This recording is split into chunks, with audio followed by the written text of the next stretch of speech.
Bertrand Olivier, je suis le président de l'APEL, c'est-à-dire l'association des parents d'élèves de cet établissement qui reçoit, et une fois de plus, content de recevoir la chère Edgar Morin de la complexité. Et voilà, donc bienvenue, on va avoir un beau débat qui s'annonce, et je vais vite laisser la parole à Laurent pour introduire ce débat et ne pas prendre trop de retard. Voilà.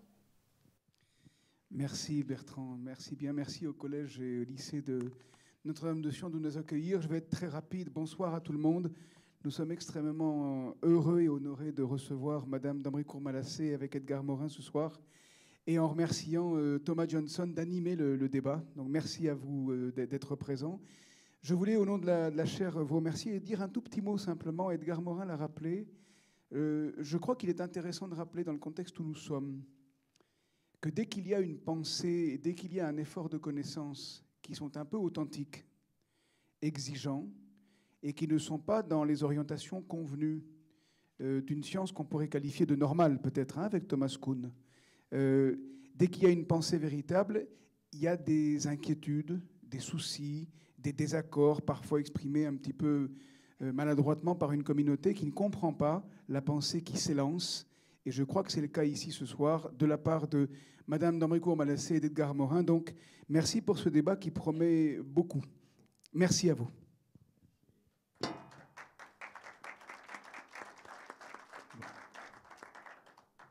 Avant de passer la parole à notre modérateur et meneur de jeu, M. Johnson, je voudrais dire quelques mots, puisque pour exprimer le contentement que j'ai d'avoir un peu invité Madame d'Ambricourt-Malassé dans cette réunion, et l'importance qu'elle présente à mes yeux. Bon, l'hominisation. Dans le fond, c'est un thème relativement récent, puisque jusqu'en 1960 environ, on ne voyait pas un processus, disons, de milliers ou de millions d'années. On avait l'impression que l'homme surgissait brusquement comme Minerve sortait de la cuisse de Jupiter. Et il a fallu les découvertes de Liquet et les autres pour comprendre qu'en Afrique australe, on a découvert des petits bipèdes, on a pensé qu'il y avait un processus avec des changements qui aboutissaient à l'Homo sapiens. Alors, l'hominisation est quelque chose qui est devenu d'intérêt profond pour la connaissance de l'homme, évidemment pour la préhistorien. Et il y a une thèse qui a prévalu à ce moment-là, étant donné la découverte dans la savane, dans une autre qui avait été la savane durant l'époque préhistorique, il y a, je crois, 1 million d'années, n'est-ce pas, de petits bipèdes. Et on a pensé, c'était la théorie courante, que la bipédie, le développement du cerveau, le développement de la main, tout ceci venait du fait qu'ils avaient abandonné la sécurité de la forêt tropicale où ils vivaient dans les arbres, et pour affronter les aléas de la savane, c'est-à-dire où ils étaient à la fois chasseurs et chassés. Et cette thèse, et je crois que c'était quand la thèse de Mme d'Ambricourt est apparue, dont elle vous parlera, elle semblait tout à fait incorrecte, non valable, ignorée, méconnue, rejetée. Des événements ont favorisé quand même la capacité de la comprendre, encore qu'elle reste encore très marginalisée. C'est tout d'abord les découvertes faites par Michel Brunet dans la forêt tropicale ancienne, dans le Tchad, et lui-même avait cherché, alors que tous les autres préhistoriens disaient qu'il ne fallait pas chercher dans ce coin-là, découvert l'apparition de la bipédie. Donc, ce n'était pas le défi de conditions environnementales violentes, c'est un processus qui ne pouvait être qu'intérieur. Et lequel était-il? Ceci restait tout à fait, et c'est là-dessus, évidemment, que la conception de Mme d'Ambricourt-Malassé devient extrêmement importante et éclairante. Du reste, il faut dire que Yves Coppens, qui avait été le tenant de la théorie de la savane, etc., lui-même l'a abandonné, et il s'intéresse aux travaux de Madame d'Aubrincourt. Alors ça, c'est le premier point. Et il y a un autre point sur lequel je lui demanderai de parler un peu plus loin, puisque autour d'elle, au début, il y a eu la querelle du créationnisme. Moi, je pense que la créativité dans la vie, dans l'histoire de la vie, comme dans l'histoire humaine, est quelque chose qui ne peut pas être occulté, effacé uniquement à la suite d'un processus de mutation au hasard et de sélection. Le hasard peut jouer un rôle, la sélection peut jouer un rôle, mais l'intéressant, c'est l'apparition des formes nouvelles, l'apparition des ailes, l'apparition de l'estomac, l'apparition du cerveau, etc. Donc, le problème de la créativité, je vous le pose dès maintenant, mais vous pourrez y répondre, etc. Alors, et nous traiterons dans une deuxième partie de notre rencontre la question de l'hominisation aujourd'hui, c'est-à-dire demain. C'est-à-dire, est-ce que l'hominisation se poursuit? Est-ce qu'elle va se poursuivre de façon artificielle, c'est-à-dire par des interventions génétiques sur les personnes qui vont sur les ADN, en quelque sorte. Est-ce que aujourd'hui, c'est un des problèmes qui se trouve posé très concrètement, bien qu'on n'ait pas encore réussi à le faire, mais par les progrès de la science, qui ne sont pas du tout les progrès de la conscience. Voilà. Alors, je vais terminer de cette présentation et je vous donne la parole. Merci beaucoup et merci de m'avoir invité. Je suis heureux d'être avec vous et très honoré d'être en votre présence. Merci beaucoup. Anne, ça fait à peu près une dizaine d'années qu'on s'est rencontrés, peut-être même plus d'ailleurs. Plus, oh là là. Le temps passe vite. Et je venais de faire un film sur les grands singes et je me rappelle la phrase qu'elle m'avait dit à ce moment-là, c'est « Nous sommes peut-être les grands singes de ceux qui nous succéderont ». Donc ça m'avait interpellé et j'étais revenu la voir régulièrement à l'Institut de paléontologie. Et là, je suis petit à petit rentré dans son atelier et vu tous ces fossiles qui m'ont évidemment fasciné et elle m'a fasciné. Donc, et raconter sa découverte. Et je crois qu'on peut commencer par ça, c'est-à-dire que je pense que c'est très bien que Anne nous raconte sa découverte. L'histoire d'une découverte. D'abord, je voudrais vous remercier, Monsieur Morin, pour votre invitation. Merci à la chaire, le directeur de la chaire de la complexité qui porte votre nom. On en aura bien besoin pour les générations à venir. Merci à Thomas Johnson d'avoir accepté d'animer ce débat. Merci pour votre accueil ici, au lycée Notre-Dame de Sion. Alors, oui, vous avez posé là les grands jalons des grands thèmes sociétaux contemporains. Et évidemment, moi, avec ma petite lucarne, j'étudie des populations qui sont éteintes depuis très longtemps, mais c'est le quotidien, la question de l'hominisation, de l'humanisation, elle est pour moi quotidienne. Je fais le grand écart entre ce qui se passe tous les jours en lisant les actualités et puis ce que je vais voir tous les jours dans mon laboratoire au fond d'un crâne ou derrière un écran, parce que maintenant on a surtout des scanners. On perd le contact avec la réalité aussi, s'il y a trop de virtualité. Alors, l'hominisation, c'est un terme qui déjà en soi n'est pas justement compatible avec l'idée que ce sont des accidents. Parce que l'hominisation signifie déjà un processus, donc une histoire. Et une histoire sans mémoire, ça n'est pas possible. Et alors, il ne s'agit pas, pour moi, dans ma recherche, de savoir si je me positionne par rapport à Charles Darwin. Je ne suis pas une historienne des sciences, je ne fais pas d'épistémologie. Je ne me positionne pas par rapport à la théorie synthétique de l'évolution, qui était formulée en 1947. C'était tout à fait nouveau à l'époque. On découvrait les gènes et on se rendait compte qu'à force de bombarder les gènes avec des rayons X, il y avait des mutations, mais accidentelles. Et tout est parti de là. Alors, il se trouve qu'il y a quand même une part de hasard dans ma recherche. J'ai commencé sur la mâchoire et de manière tout à fait inattendue, l'histoire de cette mâchoire m'a amené à comprendre l'origine de la bipédie. Alors, la mâchoire, on imagine que c'est le fait de mâcher, de parler. Quel rapport avec le fait de marcher debout, me direz-vous? Donc, voilà, de fil en aiguille, je suis arrivée à des moments jamais évoqués en réalité dans notre science qui est la paléontologie, tout simplement parce que cette période-là de la vie ne se fossilise pas, ce sont les embryons.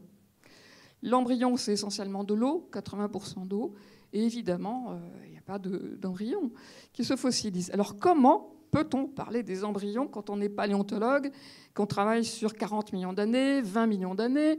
Comment est-ce possible? Est-ce que ce ne sont pas des vues de l'esprit? Sur quoi est-ce que j'ai pu baser mes recherches? Eh bien, mes recherches, elles sont basées sur l'observation. Là, il faudrait en fait beaucoup de photos. Hein, c'est les sciences naturelles de l'observation. Et ces observations, eh bien, pour leur donner un contenu scientifique le plus objectif possible, le contenu scientifique, c'est un contenu c'est mathématique. Ce sont des chiffres. On écrit des équations et on essaie de comprendre avec les équations le comportement des systèmes, leurs propriétés physiques, chimiques, température, pression, etc. Donc c'était évidemment, là on commence à aborder des sujets, des thèmes qui ne sont pas présents dans la théorie synthétique. 1947, la transdisciplinarité, et on est encore très loin. Et ça c'est un mot-clé de votre pensée, c'est un mot-clé de Plasticité Sciences Art, qui est un des partenaires et dont je suis membre. Transdisciplinarité, ça veut dire quoi? Il faut bien comprendre que c'est l'intérêt qui traverse toutes les disciplines. Si on veut se comprendre, nous, imaginez la complexité, la montagne de complexité, depuis la mécanique quantique, les atomes, les macromolécules qui ont la propriété de se reproduire, les premières cellules qui ont la propriété de se reproduire, c'est-à-dire qu'il y a en mémoire le processus qui les a construits. C'est fabuleux, ça. Déjà ça, la mise en mémoire de complexité. Et si on n'a pas compris comment la vie débute par cette propriété de mise en mémoire, alors l'hominisation, on ne peut pas la comprendre. Donc c'est vraiment la transdisciplinarité depuis les quarks, depuis la formation de l'ADN et depuis la première cellule fécondée. Et notre histoire, elle commence là. L'histoire des grands singes, elle a commencé là. Et l'évolution, elle commence là, dès la fécondation. Et ce ne sont pas... Alors oui, ce que j'ai observé, ce n'est pas une idée a priori. La manière dont un australopithèque ou un homme se construit, ça ne peut pas être, je dirais, la mémoire qui construit un grand singe. Ça ne peut pas être une erreur, ça ne peut pas être une mémoire mal recopiée. Ce n'est pas de la dissipation d'informations. Il y a une mémoire génétique, certains parlent de programme, et dès qu'on parle de ce mot-là, il y a une certaine ambiguïté. Donc moi, je préfère parler de mémoire, qui est plus significative pour comprendre justement ce que j'ai observé et qui n'est pas ce qu'attendaient les prédictions de la théorie synthétique de l'évolution qu'on appelle le néodarwinisme. Donc, l'origine de la bipédie et la mâchoire, eh bien, c'est la même histoire. Et en réalité, la vraie question, ce n'est pas la bipédie permanente. La vraie question, c'est comment se fait-il que nous soyons verticalisés? Notre cerveau, mettre cerveau sur son homme perché, je crois que c'était Paul Claudel qui disait ça. Et en dessous, il y a ce petit cervelet, le petit cerveau qui est caché. Et ce petit cerveau, eh bien, il travaille en permanence. On pensait qu'il travaillait de manière inconsciente. Et on commence à comprendre que sans le petit cerveau, le langage n'est pas possible, la mémoire n'est pas possible. Donc c'est effectivement beaucoup plus complexe.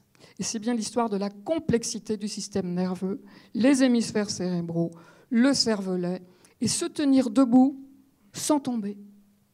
Le grand singe, il peut tomber, il a encore ses 4 membres. Nous, on ne peut plus tomber. Notre petit cervelet, il est obligé de faire un travail formidable pour qu'on ne tombe pas. Et c'était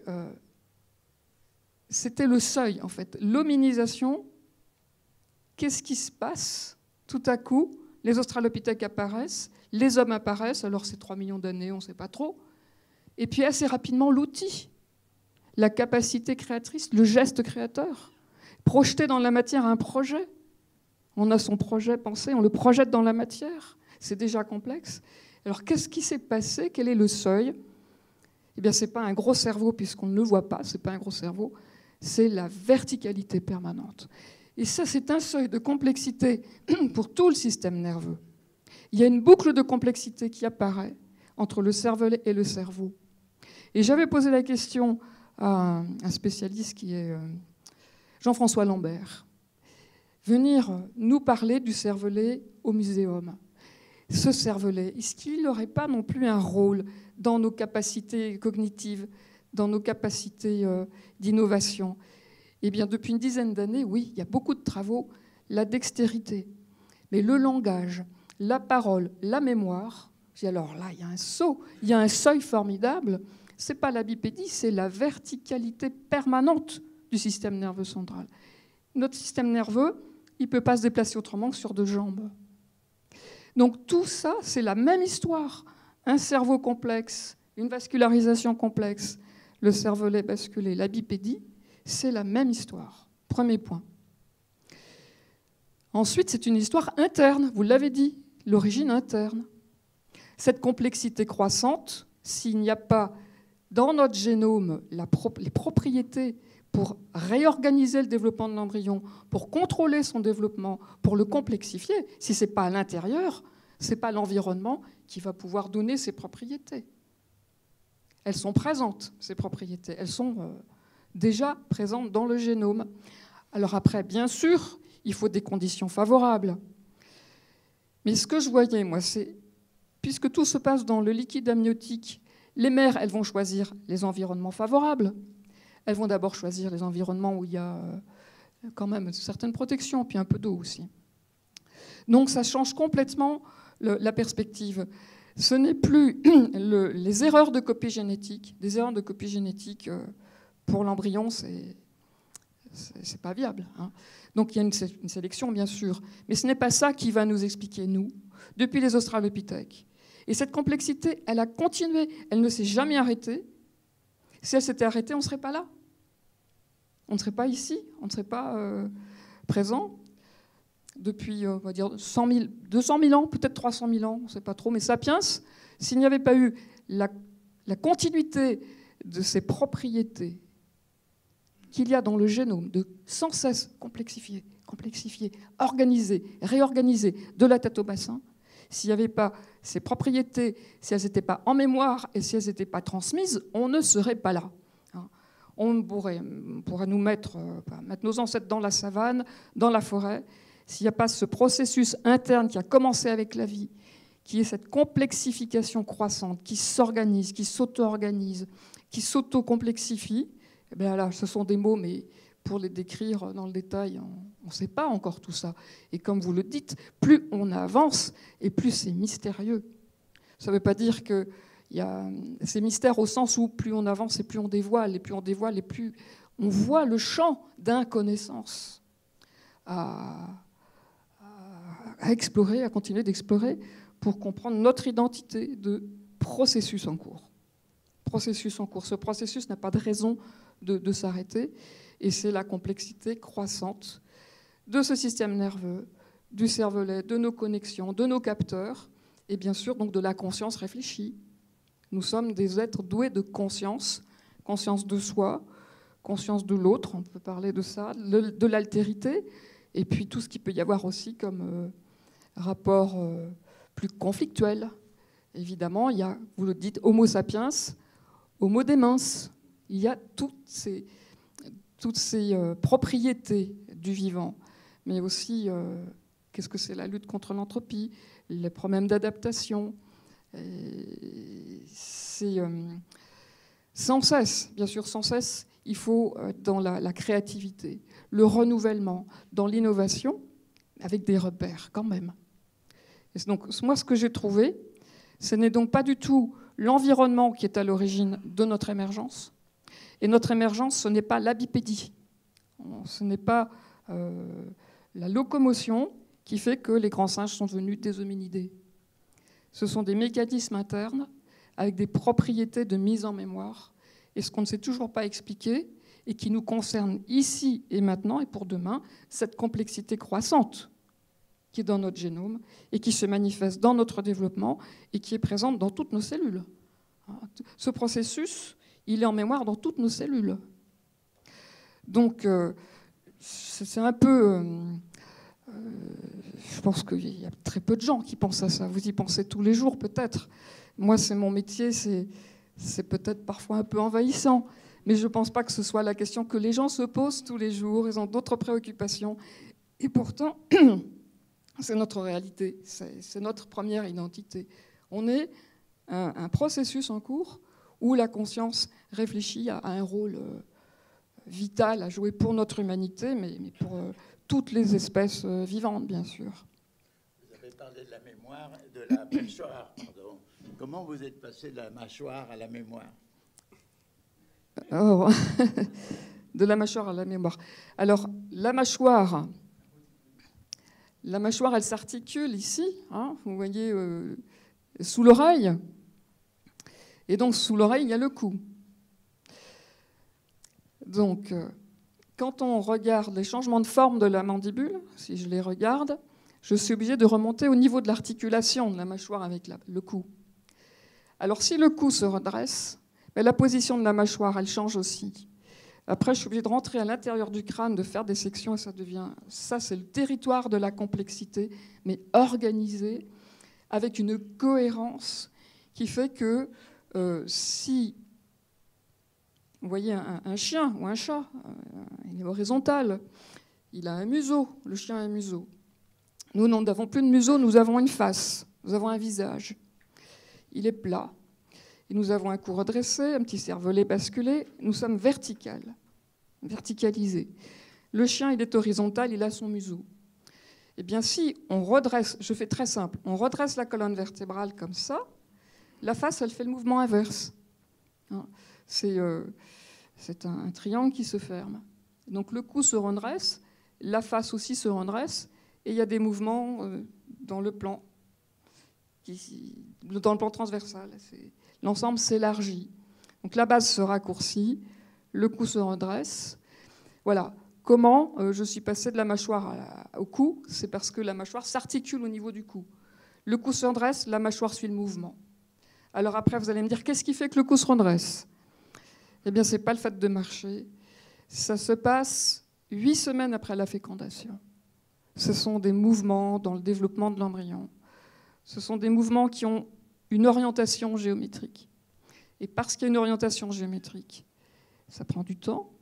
Il y a une flèche du temps. Alors ça y est, dès qu'on parle de flèche du temps, alors il y a une orientation. Alors mon Dieu, qu'est-ce que ça veut dire? Ça ne veut pas dire que c'est finalisé. Ça veut dire qu'il y a des déterminismes. Ça veut dire qu'il y a du temps. Ça veut dire qu'il y a de la durée. Qui a introduit la durée? C'est Prigogine en biologie. C'est la durée. Entre deux mutations génétiques aléatoires, il n'y a pas de durée. La première mutation accidentelle, elle ne va pas provoquer la deuxième mutation accidentelle. Il n'y a pas de durée. Donc la théorie synthétique, elle essaie d'expliquer le lien entre les deux mutations. C'est la sélection naturelle. Pas de durée, pas de mémoire, pas de durée, pas de transmission, pas de processus interne.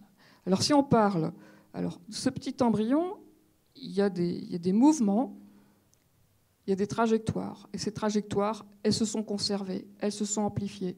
Et à mesure qu'elles se sont amplifiées, on est arrivé à ce stade redressé, qui est celui des australopithèques. Et puis ce processus a continué, ce sont les hommes. Et puis aujourd'hui, c'est nous. Et aujourd'hui, certains parents disent, enfin ce sont des dentistes, oui, mais la mâchoire continue d'évoluer, il y a moins de dents. La deuxième incisive, la deuxième prémolaire, la troisième molaire. Alors, qu'est-ce qui se passe? Ils se tournent vers les paléontologues, les paléoanthropologues. Est-ce qu'on évolue? Mais c'est intéressant ce que vous dites. Ça va dans le sens de ce qui me semble logique. On va peut-être continuer d'évoluer. Il n'y a pas de raison que ce processus s'arrête. Et il est en complexité, en accélération. En accélération. Voilà, ça demandait des millions d'années avant d'arriver au grand singe. Et puis très vite, depuis 3 millions d'années, on est passé des premiers outils maintenant à la complexité débordante de nos technologies qui commence à envahir nos questions de société. Qu'est-ce qui va aujourd'hui guider nos progrès technologiques? Est-ce que c'est, bien sûr, je ne voudrais pas non plus monopoliser le débat, mais c'est ça, la continuité de ces grandes questions sociétales aujourd'hui. Vous avez parlé du transhumanisme. Eh bien, on ne peut pas se comprendre si on ne se resitue pas dans les longues durées. Il faut vraiment avoir le recul du temps. Il faut avoir la conscience de l'évolution. Sélection naturelle, oui. Mais les mutations accidentelles, si on reste dans ce paradigme-là, on ne se comprendra pas. On va dans le mur. Donc, bien sûr que ça m'a fâchée. Ça m'a terriblement fâchée. Pourquoi ? Tout à coup, parce que c'est sur des observations fondées sur la science. On ne peut plus intéressé par l'humain. C'est quand même humaniste. Pourquoi cette peur, en fait, de comprendre que peut-être c'est un peu plus compliqué que le hasard, de comprendre qu'on a effectivement une filiation profonde avec l'histoire de l'univers, avec l'histoire des atomes, les molécules, on est constitué de toutes ces phases-là de l'univers. Et on est constitué aussi de ces mécanismes. Moi, c'est ça que je rajoute. Il y a la mémoire des étapes, mais il y a le mécanisme de l'évolution qui est en nous. Ce mécanisme interne, il est en nous. Donc vous comprenez pourquoi j'ai été fasciné quand je suis allé dans son mais dans ton laboratoire, et que j'ai compris qu'effectivement il y avait ce processus qui semblait se dérouler sur 20 millions d'années de redressement par palier en plus, chose qui était... Oui, il a commencé il y a 35 millions d'années. 35 millions d'années, et par 5 ou 6 paliers successifs jusqu'à nous, et qui continuent aujourd'hui. Donc c'est pour ça que j'ai voulu faire ce film, et raconter ça. Et raconter ça en allant voir les biologistes, les généticiens, mais aussi les dentistes, Marie-Joseph Dehaye, qui travaillent sur l'évolution aujourd'hui de la mâchoire, etc. Et donc on a fait un film ensemble, qui est passé sur Arte, et qui exposait cette histoire interne, Inside Story, en opposition avec East Side Story, pour essayer de comprendre ce dont il s'agissait. Mais le problème, c'est que quand le film est sorti, il a fait scandale. Il y a une énorme opposition. On a voulu qu'il soit scandaleux. Et il a été accusé de créationnisme. La théorie a été considérée comme une théorie créationniste. On a été accusé de faire de l'inside, non, du intelligent design. Intelligent design. Et la réaction a été très vive et très agressive, très dure. Et on a été mis au banc des accusés. On était c'était un peu comme la chasse à la sorcière. Même mes amis se détournaient de moi. Je ne pouvais plus en parler. Et Anne, j'en parle pas. Donc j'aimerais poser la question, c'est comment expliquer, comment comprendre qu'il y a une telle réaction aussi agressive et aussi épidermique et quasiment irrationnelle face à une découverte qu'on raconte. C'est plus de la paléontologie, ça, c'est pas de mon ressort. Oui. Non, mais... Écoutez, je plutôt pense du ressort que cette des réaction tient au fait que le milieu scientifique, plutôt la science, disons, s'est fondée en dehors et contre la religion et en éliminant l'idée d'un tout Dieu créateur du monde. Cette opposition fondamentale, ou du moins la science s'est mise hors. Et donc, dans la plupart des scientifiques qui, pendant très longtemps, étaient hyper déterminisme, c'est-à-dire le monde fonctionnait comme une machine bien réglée. Et puis, quand on a commencé à essayer de comprendre la vie, on a compris que ce n'était pas la répétition déterministe, qu'il y avait apparition du nouveau, des caractères nouveaux, et on a fait intervenir le hasard, ce Dieu anonyme, avec la rationalité de la sélection.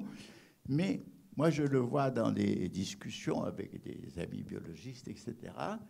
Tout ce qui est créatif dans l'histoire de la vie leur fait peur, parce que pour eux, le mot créativité renvoie à la création divine, Alors que moi, je pense que ce n'est pas ça, parce que, étant donné que je suis spinoziste, ce que dit Spinoza, Spinoza dit, justement, il a écarté l'hypothèse d'un Dieu extérieur au monde et qui le crée ex nihilo. Il a dit, la créativité, elle est dans la nature. Elle est dans la nature même, et je crois qu'on ne peut pas éliminer. Mais malheureusement, ça fait partie de ces dogmes scientifiques, et cette peur, dès qu'on arrive au mot de créativité, ils pensent au créativisme. Et je pense que c'est cette attitude extrêmement bornée qui règne. C'est-à-dire que Anne, je ne sais pas si tu es d'accord, mais c'est comme si entre les deux barbus, j'allais dire entre Darwin et Dieu, il n'y avait rien d'autre. C'est le seul choix qu'on a, mais peut-être qu'il y a autre chose pour expliquer justement l'évolution. Il n'y a pas que Darwin et Dieu. Il y a l'humain, il y a l'homme entre les deux. Il y a nous. Alors, oui, alors si c'est le mot créativité qui fait peur, ça devient inquiétant, je veux dire. Les artistes n'ont plus leur place. L'inspiration créatrice, l'inspiration... bon, donc, souvent, c'est une question de définition. Et ça, j'en suis convaincue. Et vous, le premier, la compartimentation des disciplines fait qu'il n'y a pas d'échange de compréhension. Et on peut avoir des amalgames et des erreurs d'interprétation. Quand on va vraiment loin dans la modélisation, il y a tout un langage adapté qui ne fait pas peur aux mathématiciens, qui est le terme d'attracteur. Mais vous employez ce terme en biologie, qui n'a pas l'habitude de modéliser, le mot attracteur, il est tout de suite connoté de vertu ou de soupçon finaliste, alors que c'est du déterminisme. Les équations déterministes, c'est scientifique. La finalité, ce n'est pas une considération scientifique, c'est en dehors de la science. On peut débattre de ces questions-là, de la finalité, c'est plutôt de l'ordre de la métaphysique. Donc il ne faut pas mélanger ce qu'on appelle les magistères. Il faut savoir, quand on emploie un terme, il est utilisé à bon escient. Donc il y a aussi cette difficulté de s'entendre entre les disciplines. Et la transdisciplinarité, ma foi, ça demande un effort. Il faut être très curieux. Vous avez une immense curiosité, et je ne sais pas s'il y a tant de spécialistes en sciences humaines de nos sociétés qui s'intéressent à la fois à la mécanique quantique, à l'évolution depuis la biologie, aux attracteurs, aux systèmes dynamiques, voilà, tout ça, toute cette culture qui est transdisciplinaire.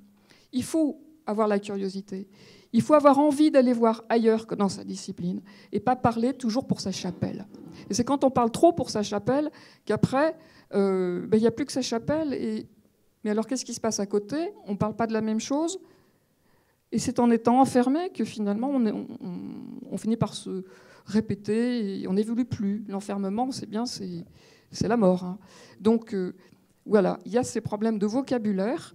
Il y a juste une chose que je voudrais dire, oui, il n'y a pas de programmation. Il y a une idée toute simple, il y a une évidence. S'il y avait eu un programme dans les gènes des singes d'il y a 60 millions d'années, il n'y aurait plus un seul singe aujourd'hui. Ils seraient tous devenus des hommes. Alors qu'il y a encore plein de singes, il y a des gorilles, il y a des chimpanzés, il y a des macaques. Donc c'est balayé d'un revers de main cette idée de « y a-t-il une programmation ?» Non, il n'y a pas de programmation. Il y a effectivement des raisons pour la conscience réfléchie de se poser des questions, mais en dehors de la science. Il faut pouvoir être libre de questionner quand on s'inscrit dans un processus et qu'on le voit. Oui, se poser des questions, ça émerge de ce processus. Donc c'est légitime. Bien sûr que c'est légitime. Et je dois dire que, vu la compartimentation, en général, on n'a pas compris que, tout d'abord, l'autonomie, qui a été éliminée par le déterminisme, a été rétablie scientifiquement dans la cybernétique, laquelle, avec la notion de rétroaction négative, a permis, même dans l'univers physique, de pouvoir concevoir l'autonomie, ne serait-ce que l'autonomie thermique d'une salle chauffée au chauffage central. Donc l'idée d'autonomie, elle a été aussi bien par le systémisme que la cybernétique, elle a été admise, mais beaucoup de scientifiques enfermés dans leur compartiment ne l'ont pas. La deuxième chose, la finalité. Déjà, Jacques Monod avait rétabli la finalité interne, parce que les êtres vivants ont des finalités, ne serait-ce que se nourrir, se reproduire, etc., sous le nom de téléonomie, pour l'opposer à la téléologie qui serait la finalité, disons, de toute l'histoire. Ça, évidemment, on ne peut pas savoir s'il y a une intention ou une fin, soit dans l'univers, soit dans la naissance de la vie. Ça reste une question philosophique, mais que la finalité existe, que les êtres vivants aient des fins, c'est certain, et que donc cette finalité peut exister dans ce processus embryonnaire que vous avez travaillé.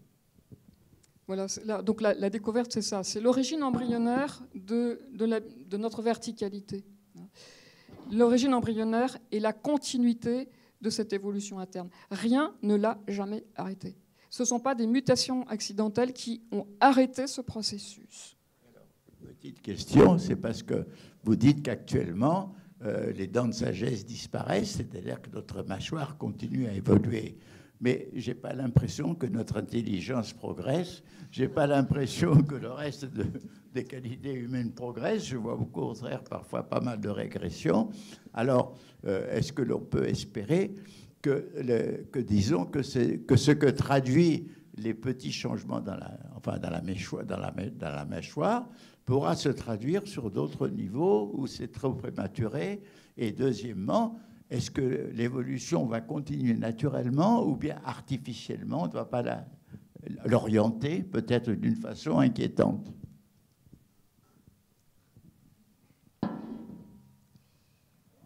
Alors, la première question, c'était... Parce que là, ce que vous avez dit tout de suite, ça m'a... C'était quoi la première question? Comment la disparition de la dent de sagesse peut influencer, rendre plus intelligent? Enfin, je résume. Non, je ne pense pas que d'avoir plus de dents sera...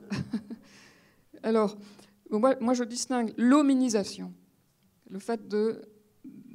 Sur, disons, 35 millions d'années, il y a ces seuils d'émergence où, effectivement, les individus sont de plus en plus complexes, les liens sociaux de plus en plus complexes aussi. La conscience du groupe... s'élargit, conscience de soi, conscience du corps, conscience de l'environnement, conscience des dangers, donner des réponses, etc. Donc oui, il y a eu, on le voit, un lien très étroit entre le redressement et l'émergence de la conscience réfléchie. Après, on peut parler d'humanisation. Et l'humanisation, c'est à la limite entre la biologie et puis justement tout ce qui n'est pas codé génétiquement, ce qui va être l'apprentissage de la psychomotricité, le langage, tout ce qui est langage émotionnel, tout ce qui est de l'ordre de l'affection, de l'affect, tout cela qui se met en place très tôt, dès la naissance, peut-être même avant. Donc l'humanisation, je crois que c'est beaucoup plus fragile. C'est parce que ce n'est pas acquis, ce n'est pas déterminé. Et tout ce qui est créatif aussi n'est pas déterminé. Donc il y a à la fois... il y a quand même des contraintes. Moi, il y a la gravitation terrestre, c'est sûr qu'on est obligé de faire avec. Il y a les lois de la thermodynamique, elles sont là. Donc, la complexité, elle a aussi ses contraintes. Et en même temps, il y a cette possibilité, c'est ce qu'on appelle la théorie du chaos, il y a des émergences qui sont totalement innovantes, non prévisibles, non prédictibles. Alors parfois, ça peut être très créatif et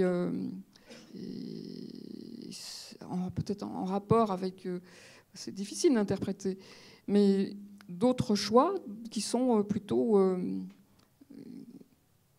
qui seraient la destruction. Si on tient à la vie, si on pense que la vie, c'est... je ne vais pas parler de valeurs sacrées, mais il y a un rapport éthique à la vie. Donc l'humanisation, ce n'est pas quelque chose d'acquis. C'est à reconstruire à chaque génération. Tout le temps. Il faut revenir sur ces acquis que l'on considère être les fondamentaux d'une vie sociale entre individus, de la civilisation. Et il peut y avoir, je ne pense pas qu'il y aura déshominisation, mais déshumanisation, oui. Et ça, c'est permanent. Enfin, moi, on y pense tous les jours à ça.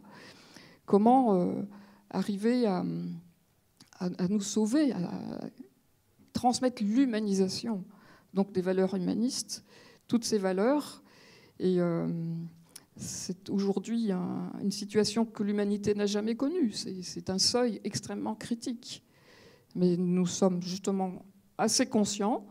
On a encore la possibilité de s'exprimer, on a encore la possibilité de prendre conscience qu'on est un processus en cours.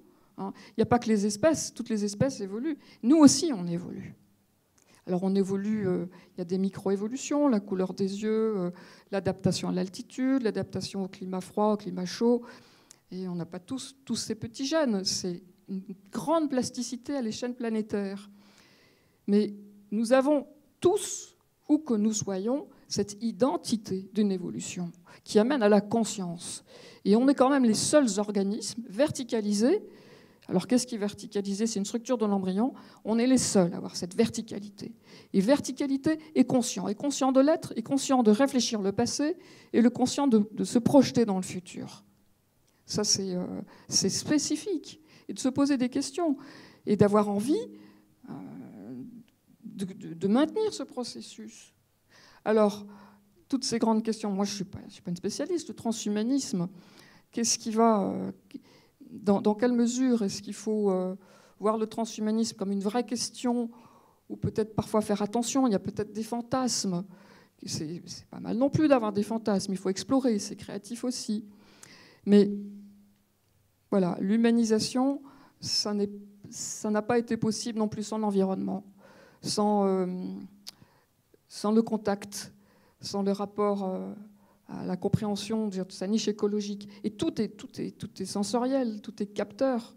Il n'y a pas que les yeux, il y a le toucher, il y a l'odorat, il y a tout ce qui est intuitif. Et il faut absolument conserver ces 5 sens, ces 6 sens qui nous humanisent, évidemment, les liens psycho-affectifs très, très importants. Et la créativité et la liberté d'être toujours dans l'innovation. Sinon, oui, on est enfermé et puis on va dans le mur. J'ai un petit passage du livre de Connaissance, Ignorance et Mystère de Edgar Morin, que j'aimerais bien vous lire, très court. Mais je crois que ça reflète un peu ce qu'on est en train de dire, que vous êtes un peu, vous retrouvez sur ce passage. C'est donc Edgar Morin qui écrit « Il y a, je crois, une potentialité créatrice dormante à l'intérieur du vivant qui s'éveille à un défi, un désir, une aspiration. La créativité inventive opère dans la phase embryonnaire du développement, là où le travail de l'espèce devient formation de l'individu. » Alors, je ne sais pas si vous voulez commenter ce passage qui, je pense, où vous vous retrouvez parfaitement. C'est plus qu'une opinion, bien sûr, c'est un accord.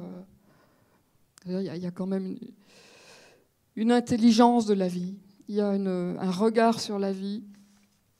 On n'est pas forcément obligé d'avoir des montagnes de connaissances, d'être doué dans toutes les disciplines. Mais alors parfois, oui, pour en parler, il faut quand même des personnes autorisées pour en parler. Mais je crois qu'il y a un moment donné où des choses simples sont dites simplement. Et nous avons cette intelligence qui... C'est ce flash, on a compris, ça y est, c'est évident, c'est acquis. Et on va pouvoir conserver ces prises de conscience et peut-être changer son comportement, changer son rapport à la vie, changer son rapport à des grandes questions comme ça, des inconnus. Ce sont des références pour moi. Ça, c'est essentiel de bien comprendre que... bien sûr qu'il y a des problèmes d'adaptation, bien sûr qu'il y a du hasard, il y a des extinctions. Les extinctions, elles jalonnent l'évolution. Mais si on est là, c'est parce qu'il y a autre chose que l'extinction. Il y a autre chose que... Oui, ces situations limites qui font que est-ce qu'on va maintenir ou est-ce qu'on va disparaître? Il faut créer les conditions de... On ne va quand même pas parler de survie, mais de vie quand même. La vie, c'est garder la vie de tout ce qui nous entoure, et ce lien étroit avec la vie. C'est la terre, c'est la biosphère, mais c'est tout ce qui est vivant autour de nous. Ça, c'est notre matrice. Et on puise notre inspiration toutes les populations, toutes les traditions puisent leur inspiration sur... Elles donnent du sens à travers ce qu'elles observent dans la nature. On ne peut pas s'en passer. Donc c'est peut-être revenir à une... L'homme-robot, non. Pour moi, l'homme-robot, non. Non, c'est le robot humain ou l'homme-robot. Il y a une rupture radicale dans un objet qui est créé par l'homme. Pour moi, c'est comme ça que je le vois. Il n'y a pas de lien, il n'y a pas le cordon ombilical avec la vie, avec l'évolution. C'est ce qui manquera toujours dans un robot. À un moment donné, il faut bien comprendre, ce sera la créature de l'homme, alors que l'homme ne devienne pas l'esclave de sa créature, d'accord, mais cette créature, quand même, il lui manquera quelque chose. Il lui manque l'évolution. Alors, je ne sais pas s'il faut pas être créateur. Pour le moment, ce n'est pas ça le problème. C'est l'humain. Qu'est-ce que c'est l'humain? C'est se comprendre nous. Alors, on a besoin de sens, on a besoin de cosmogonie, on a besoin de savoir d'où on vient, on a besoin de donner du sens à tout. Donc, ces questions-là, bien sûr, moi, elles m'intéressent comme tout le monde. Je ne suis pas une spécialiste, mais ce sont des questions posées. Est-ce qu'un jour, on pourra s'appuyer sur des robots ou est-ce qu'on ne sera pas dominé et complètement aliéné, dépendant d'une robotique? Alors, si c'est pour maintenir l'humanisation, oui. Je crois que, disons, la perspective du futur, elle a deux branches. Et ces deux branches, du reste, seraient le fruit du même processus qui est le développement toujours incontrôlé de cette sorte de trimoteur science, technique, économie. Alors, d'un côté, nous voyons que ce trimoteur conduit la planète vers des désastres, c'est-à-dire la dégradation de notre biosphère, une économie non régulée où les inégalités s'accroissent, une angoisse généralisée qui provoque des refermetures ethniques, nationales ou religieuses, alors que tout demanderait une conscience commune de l'humanité pour sa patrie, la Terre. Enfin, et si on pense qu'on ajoute ces désastres écologiques, les migrations, les désastres politiques guerriers, les migrations de famine, les migrations de guerre, les conflits qui se multiplient, on voit que nous allons vers des catastrophes. Et d'un autre côté, le même processus, eh bien, il conduit aux interventions, par exemple, l'éventuelle utilisation des cellules souches pour rajeunir les cellules d'individus, le développement des prothèses de toutes sortes pour remplacer cœur, poumon, rein, je ne sais quoi, etc. Et c'est-à-dire une prolongation de la vie humaine en état correct, je dirais, en état adulte, pas en état de sénilité. Bien entendu, le mythe, c'est l'immortalité qui est un pur rêve, puisque le monde est mortel, le soleil est mortel, la terre est mortelle, et les hommes sont mortels, mais enfin une prolongation. Et on peut aussi supposer que l'intelligence artificielle pourrait prendre en main pas seulement les voitures sans pilote, la ville intelligente, la régulation de tout ce qui fonctionne systémiquement, mais en même temps, cette vision, elle est soutenue par deux choses. La première chose, c'est, disons, l'homme augmenté. On augmente ses pouvoirs, mais on n'augmente pas mais l'homme quantitativement plus important, plus puissant, mais l'homme n'est pas pour autant meilleur. Ce n'est pas l'homme amélioré, c'est-à-dire une amélioration dans les compréhensions entre les gens, entre l'humanité, de la convivialité, de la paix, etc. Non, c'est une vision purement quantitative, calculatrice. La deuxième chose, c'est le rêve de l'algorithmisation. C'est-à-dire, on peut penser que tout peut être contrôlé par un super programme qui vient l'harmonie générale. Mais cette harmonie générale ne serait qu'une mécanique, qu'une robotisation générale. C'est ce qu'un philosophe japonais en disant, le vrai péril, ce n'est pas le pouvoir des robots, c'est que nous, on devienne des robots, c'est-à-dire qu'on obéisse à cette machine qui déjà nous gouverne par les calculs économiques, le PIB, la croissance, enfin, toutes ces choses-là, nous sommes déjà... Donc, si vous voulez, et alors, nous avons ce rêve, mais ce rêve oublie qu'un des problèmes humains, c'est ce que vous avez appelé l'humanisation par rapport à l'hominisation, c'est-à-dire de rendre nos relations meilleures, moins agressives, qu'il n'y ait pas la haine, le mépris, l'incompréhension, de nous rendre meilleurs. Et c'est ça qui est le problème clé qu'oublient les apôtres du transhumanisme et de même qu'ils oublient les catastrophes prévues. Alors on peut dire que peut-être que si la Terre tombe en catastrophe, peut-être qu'une élite de gens puissants et riches va se réfugier au Tibet ou en Australie, entourés de barbelés et de gardes du corps, et pour pouvoir vivre 200 ans à 300 ans. Mais, écoute, ce n'est pas un idéal humain souhaitable, donc je pense qu'il faut réfléchir à ce... Et le vrai problème, c'est comment peut-on contrôler, réguler, humaniser ce processus implacable jusqu'à présent qui nous conduit. Voilà la question centrale. Oui, bien sûr. Mais alors, qui sont c'est les lieux de pouvoir. Ces lieux de pouvoir, les lieux d'argent, des milliards. Où sont-ils? Qui sont les décideurs? Là, je pense qu'on atteint des seuils de complexité. Je ne sais pas qui est la réponse. Je pense que personne ne l'a.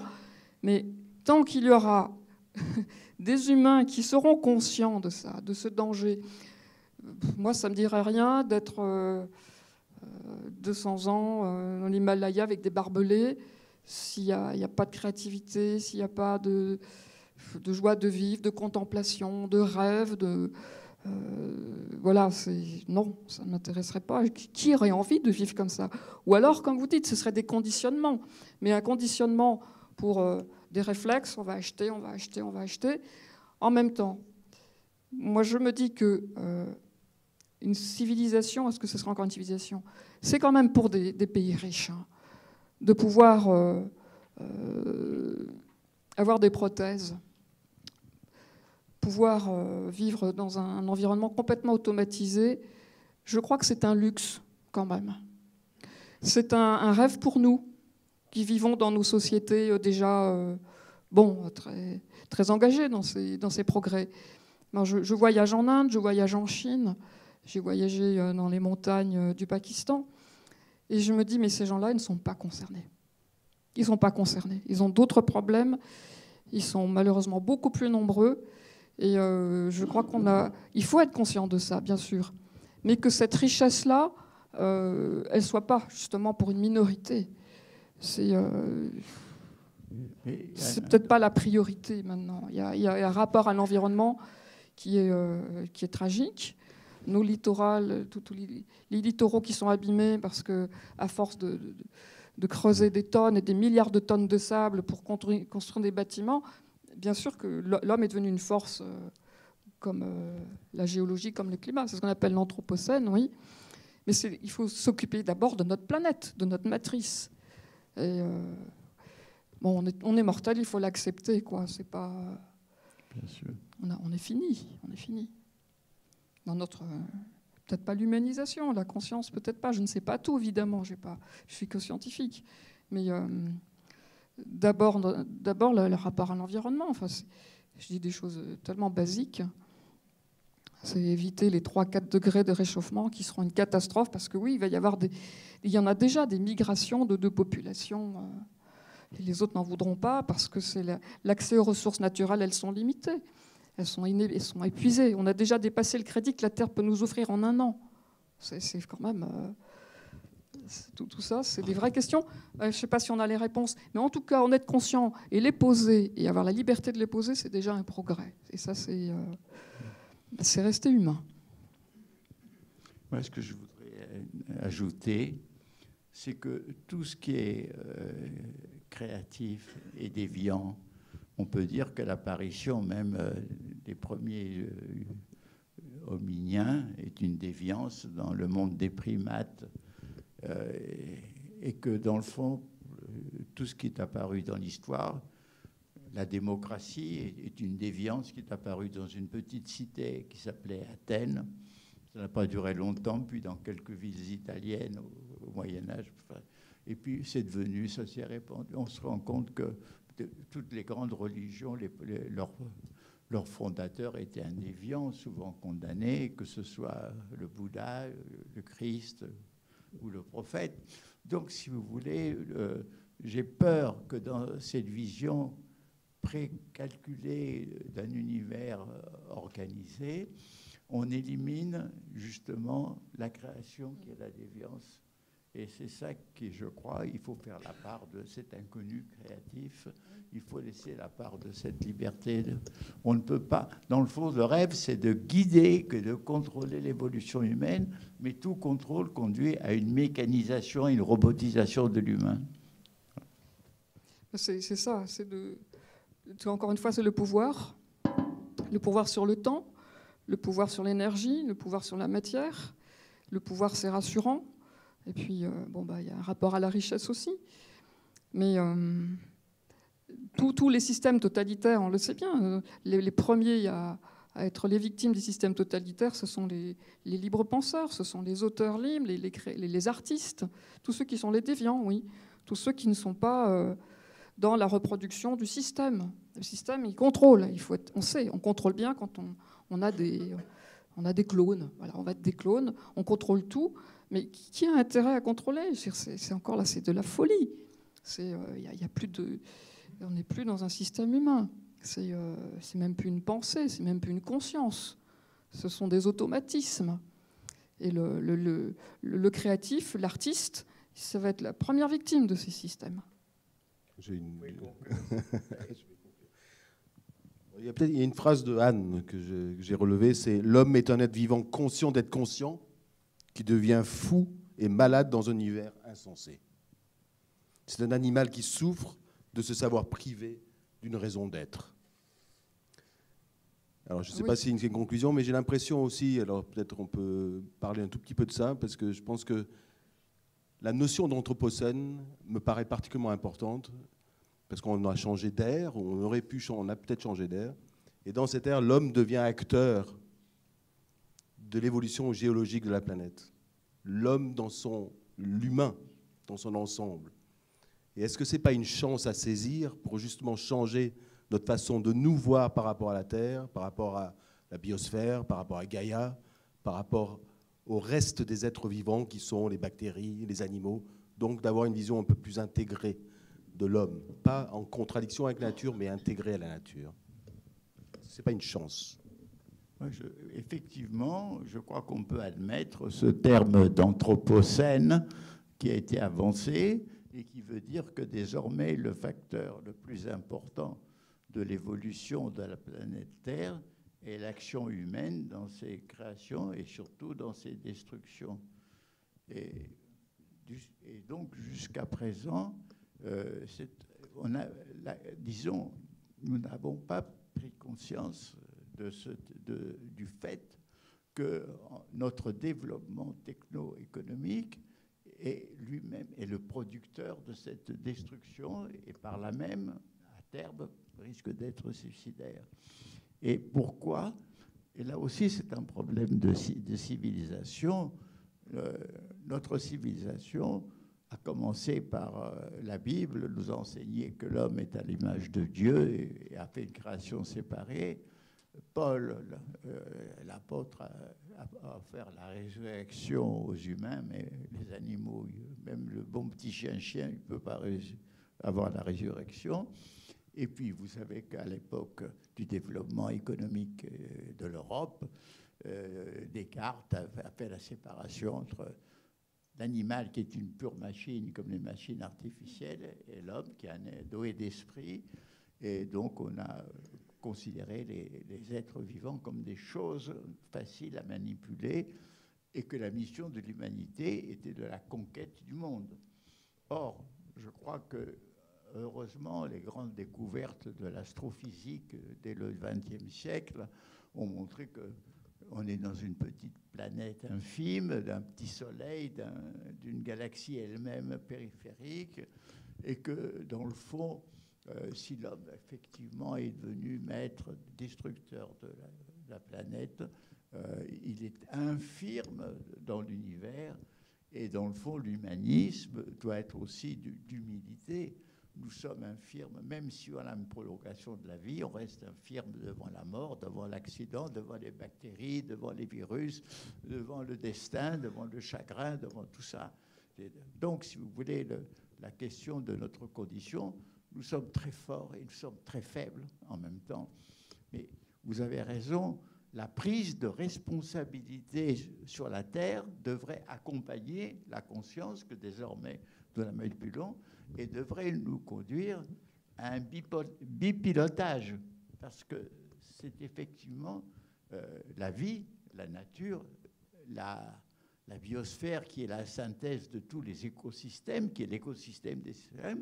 Elle a son propre système de régulation, son propre système d'organisation, et on a beau faire des efforts pour l'empoisonner, la détruire, elle résiste tant qu'elle peut, mais bien entendu, elle ne pourra pas résister à tout ce qu'on mettra de pesticides et de destruction. Mais donc, si vous voulez, je pense qu'on devrait penser au bipilotage, le pilotage par une conscience humaine ouverte et le copilotage par les forces de Gaïa, de la nature elle-même. Je crois que c'est ça qui serait souhaitable. Je crois qu'on ne peut qu'acquiescer, qu'approuver, bien sûr.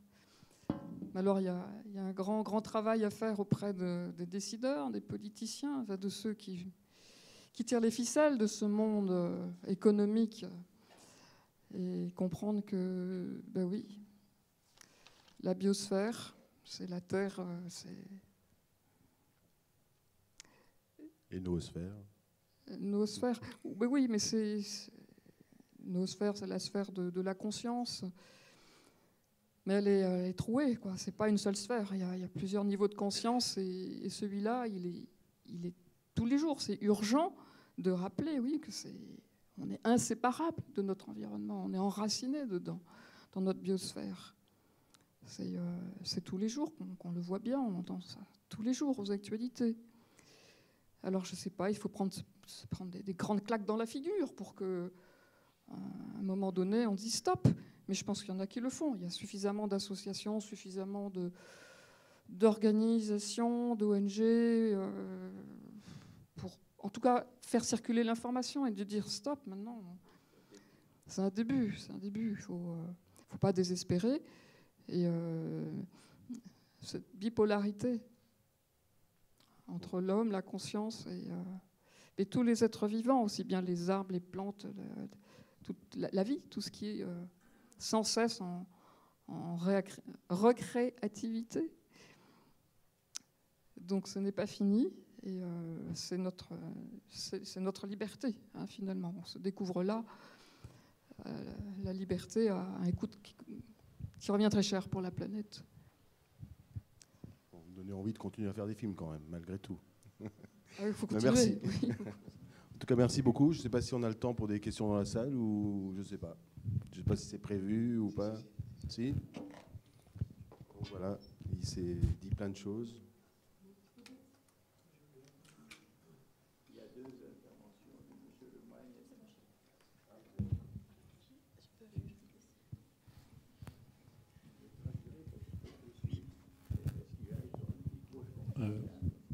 Oui. D'abord, un grand merci parce que c'était très, très intéressant, très passionnant. J'ai quand même envie de vous poser une question. C'est le pire n'est quand même pas sûr. Et j'ai l'impression que vous jetez un regard sur ce qu'on appelle par commodité le digital. Voilà, j'ai pas le sentiment que le digital soit forcément en soi porteur d'un avenir très sombre pour l'humanité. Qu'il y a plein d'opportunités. Justement, si on couple la puissance, ce que permettent les nouvelles technologies, avec ce que vous appelez une conscience un petit peu éclairée, on pourrait, grâce à ces nouvelles technologies quand même, ça pourrait nous aider à amener la planète dans une meilleure direction. Et j'aimerais bien vous entendre là-dessus, parce que j'ai vraiment... Enfin, voilà, pour moi, le pire n'est pas sûr, surtout aujourd'hui. Je pense qu'il y a plein d'opportunités et que ces nouvelles technologies peuvent nous aider grandement à aller dans la bonne direction. Je ne sais pas si ma question est claire. Je n'ai pas compris. Donc il dit le pire n'est pas certain, ce n'est pas forcément ce qui va nous arriver. Et le digital, le monde digital, peut être aussi une manière d'arriver vers autre chose que vers le pire. Donc ça peut nous aider. Donc il aimerait avoir votre avis sur le digital comme solution possible, peut-être. Partie de la solution. Tout d'abord, le pire n'est jamais sûr. Et moi, je fonde ma conception du futur sur la notion de probabilité et d'improbabilité. Bon, le probable, c'est ce que, si on considère les courants qui traversent le présent et qui semblent se diriger vers le futur, le probable, ce sont ces deux possibilités dont je vous ai parlé, à la fois transhumanistes, robotisantes et catastrophiques planétaires. Mais l'improbable peut arriver, car souvent dans l'histoire, ce n'est pas le probable qui se réalise, c'est l'improbable. Donc il y a toujours une porte ouverte. Dans le deuxième aspect. C'était le monde digital, informatique. Voilà. Alors, le digital, comme tout ce qui est, disons, Internet, comme tout ce qui est l'informatique, etc., c'est profondément ambivalent. Nous avons vu que Internet permet de développer les communications, développer les connaissances, etc. Et nous avons vu qu'il permet la diffusion des rumeurs les plus absurdes, des propos les plus violents et même des connexions entre des mafias ou des groupes assassins. Bon, et donc le digital aussi, c'est-à-dire tout ce qui nous émancipe comporte un danger. Et voilà la situation dans laquelle nous sommes. Donc le problème, c'est effectivement d'essayer de développer les possibilités importantes et bonnes pour nous, le digital, et d'essayer d'en inhiber les mauvaises. On peut être d'accord avec vous. Tout progrès technologique, on le conçoit pour le bien commun, pour le bien de l'humanité. Le risque, c'est qu'à un moment donné, alors est-ce que c'est l'improbable, c'est qu'il y ait à un moment donné, on ne sait plus pourquoi. Si c'est nous qui sommes au service du digital ou au service de ces grands réseaux d'information pour faire circuler quoi, si on est des produits de consommation, si la finalité, c'est nous le produit, et c'est comme produit de vente, il n'y a plus d'humanité. C'est toujours une question, voilà, à un moment donné, c'est la finalité. Est-ce que c'est un progrès technique, technologique pour le bien commun, vraiment commun, ou est-ce qu'il n'y a pas ce risque à un moment donné, mais tout le temps, il y a eu des récupérations, des grands progrès, l'énergie atomique, ça crée des outils très puissants qui nous aident à... Voilà, avec les scanners, etc. Puis c'est aussi la bombe atomique. Les progrès de la chimie nous soignent et en même temps, il y a des armes chimiques. Donc il y a toujours le meilleur et il y a le pire. C'est toujours cette limite, c'est toujours... c'est pas nouveau, on est toujours là. Et il faut toujours garder cette petite lumière-là. Oui, c'est pour le bien commun. Une petite phrase de Hannah Arendt que je trouvais jolie, c'est... Le progrès et la catastrophe sont l'envers et le revers d'une même médaille. Je vais plus tout à fait dans le sens. Mais je ne sais pas si... Je crois que je peux aller tout à fait dans votre sens, dans deux directions. Il n'y a pas de programmation de base. Mais, si vous voulez, je suis un produit du collège Stanislas à côté. Je suis rentré en 4e. Et j'ai été un des premiers élèves bénéficiant de la série Sciences expérimentales. Si bien que c'est dans un lycée catholique, j'ai appris que le monde n'était pas créé par Dieu, mais qu'il subissait une évolution. Mais à l'époque, naturellement, mon programme de sciences expérimentales, nous étudions seulement l'évolution du sabot chez les chevaux, la sortie de l'homme plutôt des mammifères de la mer, des choses comme ça. Mais ça m'a marqué et c'est ce qui explique pourquoi je suis ici ce soir, puisque toute ma vie, je me suis intéressé à la science. Et notamment, j'ai lu beaucoup Teilhard de Chardin. Et alors lui, il m'a amené une pensée. Je ne crois pas à son but du point oméga, mais je crois à une chose qu'il m'a apportée. C'est que la nature fait des expériences. Et notamment, il cite une chose, la nature a fait l'expérience de la coquille. C'est-à-dire que dans la mer, il y a les animaux qui, pour se protéger, ont inventé la coquille. La nature, plutôt, leur a accordé la coquille. Et la nature elle-même s'est aperçue qu'elle avait fait une erreur. Et c'est pourquoi elle a fait d'autres inventions. Et c'est ce qui m'a rendu pessimiste, parce que dans le monde actuel, il se passe la même chose. On a peur de la mondialisation. Mais certains nous disent, attention, le pourcentage, grâce à la mondialisation, le pourcentage des gens malheureux qui étaient de 50%, qui n'avaient pas de quoi vivre il y a de ça quelques années, maintenant est monté à 20%. Enfin, plutôt a descendu à 20%. Donc, je vais dans votre sens, il n'y a pas de programmation, mais la nature est capable de faire des expériences et de nous apporter du mieux, pas toujours le pire. Voilà mon espoir. Je pense aller dans votre sens.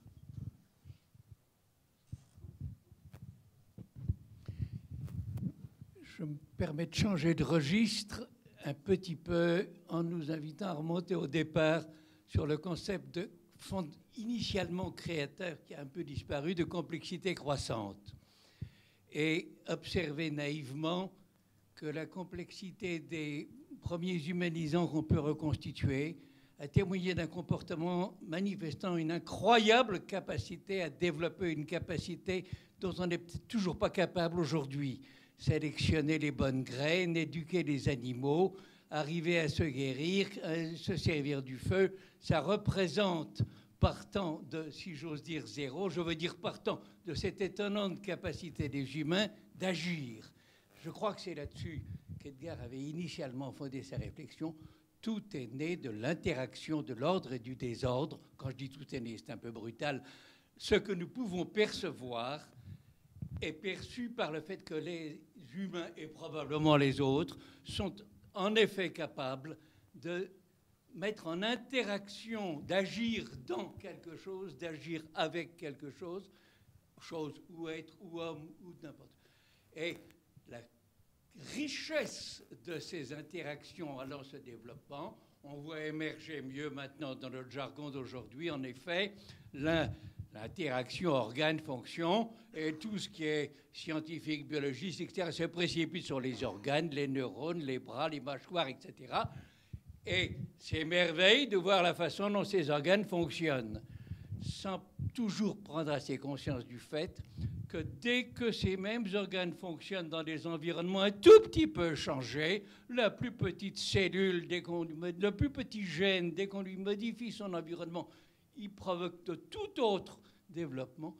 On est dans la situation assez fascinante où la puissance de capacité d'interaction fonctionnelle génère sans cesse et renouvelle et dégénère et régénère. Alors changeons le regard. Nos ancêtres étaient bien plus capables de manipuler la complexité que nous. Et si j'ajoute maintenant, en revenant en arrière, ce qu'ils ont en plus trouvé, ce que quelques physiciens nous ont rappelé il n'y a pas longtemps, c'est que ce que nous appelons nos finalités se transforment dès que nous mettons en œuvre les moyens que nous prétendons nécessaires pour atteindre ces finalités. Le seul fait d'agir transforme l'intention de l'action. Et nous en avons tous l'expérience permanente. J'aime citer l'exemple du peintre devant son tableau. Son but va changer de coup de pinceau et de coup de couleur en coup de couleur, pas interminablement, si j'ose dire. Vous savez que Léonard de Vinci n'a jamais considéré qu'il avait achevé ses tableaux. Il y avait toujours une autre idée possible. Et seule la défaillance de son rhumatisme ne lui a pas permis de les achever. Je reviens maintenant à digital. Prenons à l'autre bout. On est un peu victime de nos mots. Ce mot complexité croissante ou pas, c'est peut-être pas quelque chose qui est dans la nature, c'est quelque chose qui nous aide, nous, à différencier ce qui est compliqué et que donc on pourra sûrement résoudre du reste. Le reste représentant probablement 99% des activités qu'on puisse concevoir sur nous-mêmes et sur la planète. Mais cette seule nuance-là nous incite à bonifier passablement notre regard, alors en particulier pour ce qui est du digital. Essayons de nous souvenir de cette incroyable digitalisation qu'a été au fil de millénaires l'invention et l'écriture des langages. Notre planète, il doit y avoir un linguiste parmi nous, ou des linguistes, vont nous dire qu'on doit porter en ce moment plusieurs centaines d'écritures, de langues, de diversité. Et si on se met à penser au langage animal, peut-être même végétal, on verrait que cette capacité à générer des systèmes de symboles pour nous humains que nous appelons artificiels, quoi de plus artificiel qu'un A ou qu'un 10 ou qu'un 0, et notre capacité non seulement à générer ça dans l'action, mais à être capable de lui donner du sens, ce qu'on appelle habituellement conscience, et à partir de là, de devenir créatif. Alors là, il y a toute une musique un peu passablement différente dans l'ensemble des fonctionnements. Ce n'est pas le digital qui est en soi pervers, c'est notre réduction du digital à l'algorithmique. Mais en revanche, j'ai fini, il pourrait tout aussi bien s'avérer heuristique. Alors si j'en viens à l'humanisation, renversons peut-être un petit peu les éclairages. Ajoutons davantage l'exploration du champ des possibles. Reprenons le dicton d'Edgar, tout ce qui dégénère, tout ce qui ne se dégénère pas régénère. J'y suis presque. Et à mon avis, soyons plus attentifs au substrat, je vais dire, épistémologique de nos propres discours. Vous n'auriez pas une question courte par rapport à tout ce que vous venez de dire? Je peux vous répondre. Ah, j'ai un désaccord avec ce que vous venez de dire. Je suis paléanthropologue, préhistorienne. Je ne suis pas du tout d'accord quand vous dites que nos ancêtres géraient mieux la complexité que nous. Ce n'était pas du tout la même. Ils étaient beaucoup moins nombreux. Ils étaient confrontés à moins de difficultés que ce que nous avons créé. La complexité crée de la complexité. Et nous sommes ici et maintenant dans une situation jamais vue auparavant. Jamais vu auparavant. Si vous n'avez pas conscience de ça, excusez-moi, mais vous ne pouvez pas dire que nos ancêtres maîtrisaient mieux la complexité. Elle était moins complexe que la nôtre, moins dangereuse que la nôtre. Ils étaient beaucoup moins nombreux, beaucoup moins nombreux. Ils n'étaient pas 12 milliards d'êtres humains en train d'épuiser la planète. Écoutez, Anne, je crois que ce qu'a voulu dire M. Lemoigne, c'est que dans les sociétés archaïques de chasseurs-ramasseurs, les individus avaient acquis, peut-être aussi grâce aux chamans, etc., des capacités, par exemple, pour voir les Indiens d'Amazonie ou d'ailleurs, connaître les vertus des plantes, des animaux, des proies, des nourritures, alors qu'il y a une flore incroyablement riche. Il y a toute une série d'expériences. D'ailleurs, nous-mêmes, nous savons, dès que nous avons la calculette, nous perdons nos capacités de calculer mentalement. Je veux dire que ce que la société a gagné, nous avons gagné dans d'autres domaines, mais c'est vrai qu'il y a une connaissance précise de l'environnement naturel, biologique, qu'ont ces sociétés grâce auxquelles elles ont pu survivre. Mais ce n'est pas du tout la même. Au niveau individuel, il y a des capacités que nous avons atrophiées parce que ce sont les machines qui le font pour nous. Ouais, je suis d'accord. Ça n'empêche pas que notre société soit beaucoup plus complexe. Et c'est notre société. Toutes les sociétés n'ont pas perdu leur tradition et leur rapport à la chasse, à la pêche, au sacré, à sacrifier d'abord un animal, le remercier. On va pêcher le poisson, on va le remercier de donner sa vie. On parle de notre société à nous.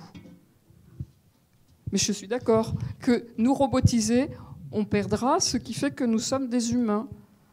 On payera aussi le fait qu'on utilise un mot qui sert à tout. Parler de complexité sans pouvoir dire « Ah voilà, je vous la montre, touchez là, il y a un haut, il y a un bas, il y a une droite, il y a une gauche, et voilà ce que ça fait », c'est un mot fourre-tout qui nous permet de nous... Non, assumons que la complexité, c'est nous qui l'inventons pour nous donner une représentation un peu plus intelligible du monde dans lequel on vit. Et ce n'est pas une chose qui est dans la nature. Et je maintiens qu'elle est probablement, avec nos critères quantitatifs, ce qui est un peu aberrant de parler d'un plus et d'un moins de complexité. Qu'est-ce qu'on va compter pour arriver à dire c'est du 10 ou c'est du 20 ? c'est un peu au pif. Hein. Alors, je suggère qu'on ait un peu ce recul. La complexité, c'est le coup de génie des humains qui se sont dit, quand je ne peux pas décrire avec ce que j'avais la coutume de faire, je suis quand même capable de trouver des détours pour me le rendre plus ou moins intelligible. Et surtout, Edgar vient très bien de le rappeler, pour me donner envie de regarder à côté, pour voir un peu ce que ça peut donner, explorer le champ des possibles, plutôt qu'optimiser a priori, avec une finalité définitive et inchangée. C'est pas si bête que ça. Alors, je ne sais pas, peut-être terminer sur la complexité, la transdisciplinarité. La complexité est une réalité. Je pense que notre cerveau a une capacité d'analyse, d'information. Il en perd tellement. Il en perd. Mais quel est l'autre d'échecs. organisme vivant C'est qui une a la capacité capacité échouée. d'analyser autant d'informations, qui a autant de milliards de synapses? Non, mais vous posez une question, mais si on ne peut pas être d'accord avec vous, on ne peut plus débattre sans tabou. Ce sera très court. Peut-être quelque chose qui peut apporter une lumière un peu différente. C'est le rapport mésologique qu'on peut avoir effectivement au monde. La mésologie étant effectivement en fait, la relation entre l'être vivant, quel qu'il soit, humain, animal, végétal, etc., avec son milieu singulier. Et en fait, la mésologie, en fait, disons, ne considère pas le rapport des êtres vivants avec leur environnement. Ce n'est pas son sujet d'étude, mais par contre, c'est le lien qu'elle crée avec son milieu singulier, que ce soit effectivement l'écoumène au niveau humain ou justement le rapport entre les êtres vivants et les êtres vivants comme les végétaux ou les animaux et vraiment leur milieu immédiat. Est-ce que vous avez une opinion sur ce sujet ?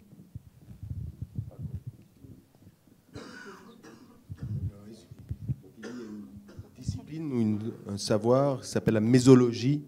C'est une science. C'est une science. Il faut que vous le résumez une fois de plus. La mésologie. Est-ce que vous connaissez la mésologie et il voudrait avoir votre point de vue? Mésologie.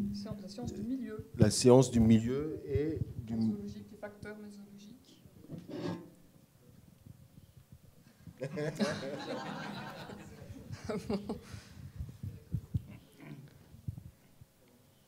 Mais qu'est-ce qui est... Le rapport au... C'est-à-dire que c'est ne pas considérer uniquement les effets de l'environnement. Bien fort, comme le micro n'est plus là. Ne pas considérer uniquement les effets de l'environnement sur les êtres vivants, mais considérer également le lien étroit qu'ils mènent avec leur environnement, avec leur milieu singulier. C'est-à-dire que si on étudie par exemple les rapports étroits d'un champignon avec un être, on va considérer cette entité-là indépendamment des liens qu'ont le être et le champignon avec l'environnement. C'est pas seulement l'environnement, c'est aussi le milieu singulier. Dans les différentes niches écologiques, il y a des sous-niches écologiques.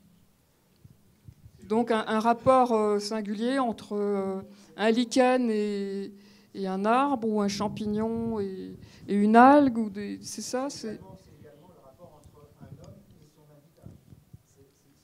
Mais ça, qu'est-ce que tu veux?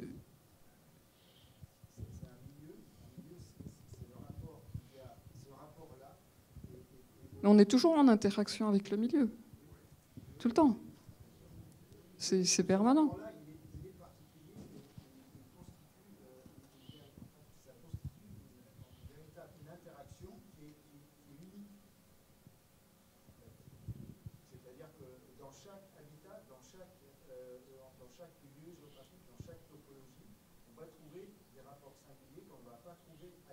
Mais ça, c'est la diversité des environnements, oui. Mais je ne comprends pas ta question. On est d'accord avec ça ou qu'est-ce qu'on en pense? Mais il y a une diversité d'écosystèmes du pôle Nord à l'équateur, en passant par les tropiques. En préhistoire, on voit la grande diversité des comportements, des adaptations. Il y a des sous-espèces différentes, des espèces différentes. Les comportements des humains ne sont pas les mêmes selon... même les religions ne sont pas les mêmes. On ne va pas avoir la même spiritualité dans un désert que dans la forêt équatoriale, où on va avoir des esprits dans les végétaux, dans les animaux. Là où il n'y en a pas, ce sera peut-être dans la pierre, je ne sais pas. Donc tout est en permanence en interaction. Et donc il y a une diversité, une richesse de comportements. Et je crois que pour continuer l'échange, comme le micro n'est plus disponible devant, il y a une question ici. On va voir peut-être si on rebascule le micro par là-bas. Et on va aller bientôt aux dernières questions. Voilà, je passe la parole. Merci, bonsoir. Je suis très étonné sur un certain nombre de questions, dont la dernière. Initialement, je suis sociologue, et toujours sociologue, mais je viens de faire des études comparées sur l'embryon, la cellule embryonnaire, etc., avec des chercheurs médecins. Et j'ai fait une conférence sur la sociologie dès qu'on parle d'embryon cellulaire. Ma Bible a été, au départ, depuis très longtemps, Teilhard de Chardin avec La place de l'homme dans la nature, ou quand il a parlé de l'embryon cellulaire ou de la cellule embryonnaire, il s'est pris des coups de règle sur les doigts parce qu'il était jésuite et qu'on ne devait pas parler de cette façon-là. Et là maintenant que tout ressort, que la cellule souche sert à quelque chose, que beaucoup de laboratoires travaillent dessus, nous avons quelque chose qui n'existait pas dans l'Antiquité, dans les arrière-temps, c'est la place manifeste de la religion qui dit oui ou qui dit non, quelle que soit la religion. Et j'ai fait cette conférence à San Francisco sur le fait que pourquoi cette chose neuve, et qui est sociologique, faisons-nous interférer, disons, la spiritualité dans cette recherche dans le temps, puisqu'entre Teilhard de Chardin, la place de l'homme dans la nature, où j'ai, moi, pour la première fois entendu parler de ça, et vous avez parlé d'un temps d'évolution très long, et nous en sommes toujours là pour savoir qu'est-ce qu'on peut faire, et est-ce que la société accepte que l'on puisse travailler pour cette évolution-là. Merci. Il y a beaucoup de choses dans ce que vous dites. Il a parlé de Teilhard de Chardin. Votre livre, c'était La place de l'homme dans la nature. J'ai lu ce livre-là. Ensuite, donc, vous êtes un spécialiste des cellules embryonnaires. D'un point de vue social. La question de l'embryon, le statut de l'embryon, le statut des manipulations génétiques, etc. Et votre question, c'est qu'est-ce que... Redites très très brièvement la question en la résumant. On va reprendre en 3 mots. Pourquoi la société en est là actuellement au sujet des cellules embryonnaires, au sujet des cellules souches, au sujet des études des cellules souches? C'est une question sur l'attitude de la société par rapport aux cellules souches et aux cellules embryonnaires. C'est une situation inédite, parce qu'on a la technologie qui nous permet d'interagir sur les gènes, de choisir les gènes. Mais c'est... Si vous voulez répondre. Mais il y a des vertus thérapeutiques, là. C'est peut-être aussi... on n'est pas... Si vous parlez d'évolution, c'est un autre niveau. Ce serait aller manipuler le génome pour essayer de nous faire encore évoluer. Là, je ne sais pas quel pays... Enfin, c'est des... Dire 2 mots seulement. Ce serait très grave, bien sûr. Oui. Vous savez, le problème de la science moderne, de la science occidentale, c'est qu'elle n'a que des jugements de fait, elle se refuse à tout jugement de valeur, ce qui fut une condition vitale pour elle quand elle s'est développée au XVIIe, XVIIIe siècle, où il y avait une puissance politique et religieuse dans laquelle elle n'a pas voulu se mêler. Mais le fait que la science n'ait pas de jugement de valeur, n'ait pas de morale, est devenu très grave au XXe siècle, à partir du moment où se sont développés par la science des moyens de destruction comme l'arme atomique et d'autres moyens que nous connaissons tous, et des possibilités de manipulation extrêmes. Et là-dessus, nous sommes désarmés. On peut créer des comités d'éthique où les représentants des différentes familles spirituelles, de leur point de vue, on prend une opinion moyenne. On interdit ici ou on tolère là. C'est l'incertitude, ce sont des paris. Parce que nous n'avons pas une morale interne à la science. Par contre, ce que très bien dit Searle, d'ailleurs, dans sa conférence sur la crise de la science occidentale, mais le problème, c'est qu'on est obligé de nous référer à la morale soit humaniste, soit religieuse, à la bonne vieille morale, pour dire, voyons, tout ceci est très dangereux et tout ceci menace de nous laisser manipuler par des forces qui sont uniquement liées au profit, au marché. Donc, si vous voulez, c'est un problème ouvert parce que la politique ne contrôle pas la morale, elle n'est pas contrôlée par la morale ne contrôle pas la science. Nous sommes dans une aventure assez dangereuse vu les énormes pouvoirs qui sont développés. Voilà tout ce qu'on peut dire jusqu'à présent. Merci beaucoup.